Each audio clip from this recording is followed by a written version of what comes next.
Have you ever wondered why the more someone dives into Buddhist scriptures, the lighter their heart becomes?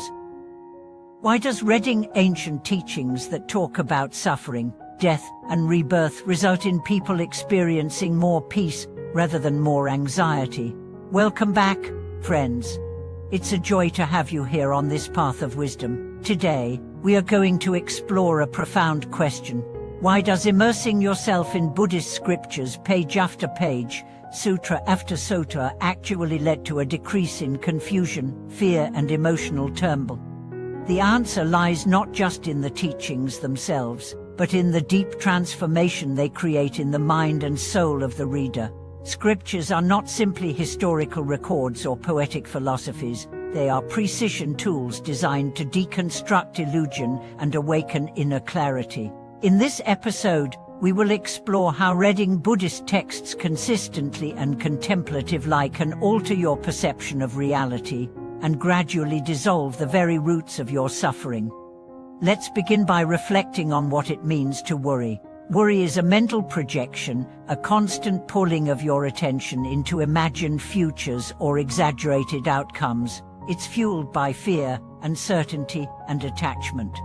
Now, imagine you open the Sat Sutra and read these lines. Form is emptiness, and emptiness is form. With just those few words, your entire paradigm begins to shift.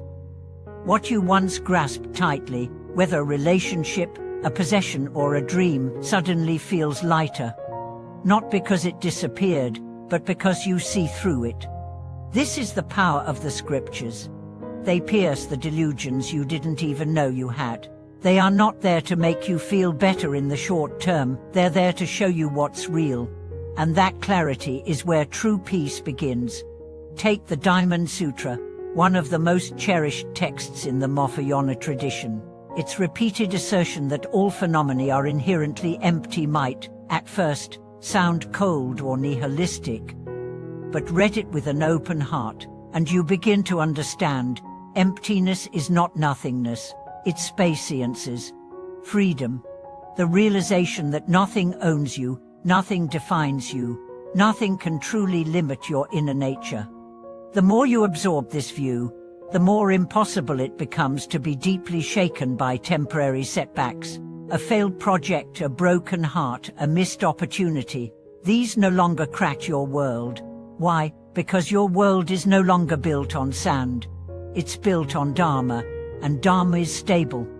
One powerful story tells of a businessman who lost his entire fortune overnight. In despair, he retreated to a monastery, hoping for solace. A monk handed him a copy of the Dhammapada and said, "Read one verse a day, and do not ask for comfort until you understand the words." The man, desperate, obeyed. In time, he stopped asking why he lost everything. Instead, he began to ask why he ever thought anything was permanent to begin with. And that was the beginning of his liberation. This story illustrates an essential truth. Reading scriptures is not an escape, it is an encounter with truth, with impermanence, with self. The more you read, the more you realize that what causes suffering is not the event, but your reaction. And scriptures train you to respond instead of react. Reading the sutras also refines your vocabulary of the soul. You begin to see your emotions not as enemies, but as energies. Anger becomes not a fault, but a signal of attachment. Sadness becomes not a weakness, but an invitation to let go. Each teaching becomes a lens that reveals the mechanics of the mind. Even the repetition found in scriptures serves a deeper function. It's not redundancy, it's rhythm. Like the beating of a drum, it retrains your neural pathways.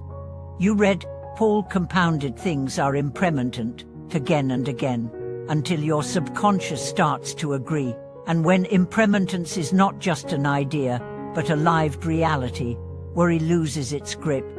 The act of reading itself becomes meditation. You begin to notice the cadence of the words, the space between lines. You linger over a verse, not to decode it, but to let it reveal you. The scripture becomes a mirror, not one that flatters, but one that shows the smudges of your false self. With time, reading becomes a devotional act. Not in a dogmatic sense, but in the sense that each page becomes a dialogue between your ordinary self and your highest potential. The Buddha's voice begins to echo within your own thoughts. His clarity becomes your compass. His equanimity becomes your standard. Moreover, the scriptures expose the universal nature of suffering.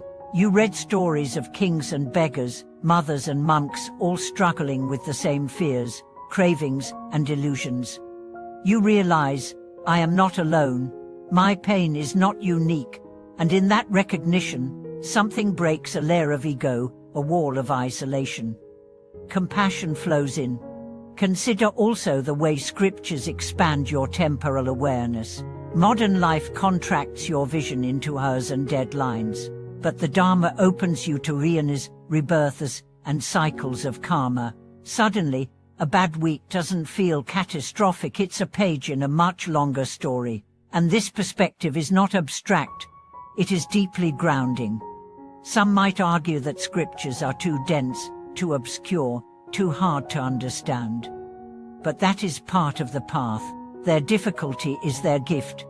They force you to slow down, to wrestle, to question. In an age of instant gratification, the sutras demand patience. And patience, as the texts themselves say, is one of the greatest virtues. You don't need to understand every word.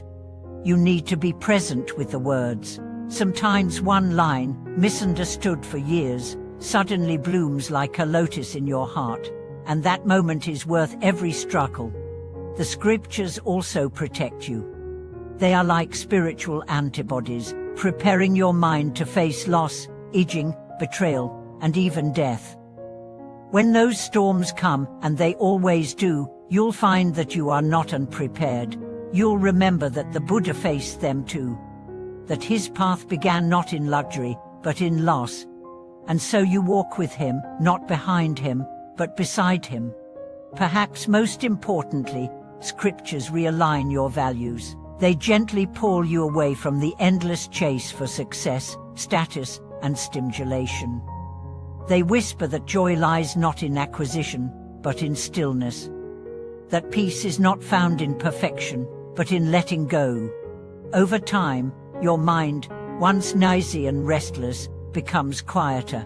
Not because life is easier, but because you are deeper, and the voice of worry, once so loud, becomes just another sound acknowledged, but no longer obeyed. Thank you for watching this video. If reading scriptures has touched your life, I'd love to hear your story. What verses have stayed with you? What teachings broke your illusions? Let's share, grow, and support each other on this beautiful path of awakening. Please like, subscribe, and comment below. Your presence here helps us continue to spread timeless wisdom in a world that so urgently needs it. Until next time, may your mind be clear, your heart be open, and your path illuminated by Dharma.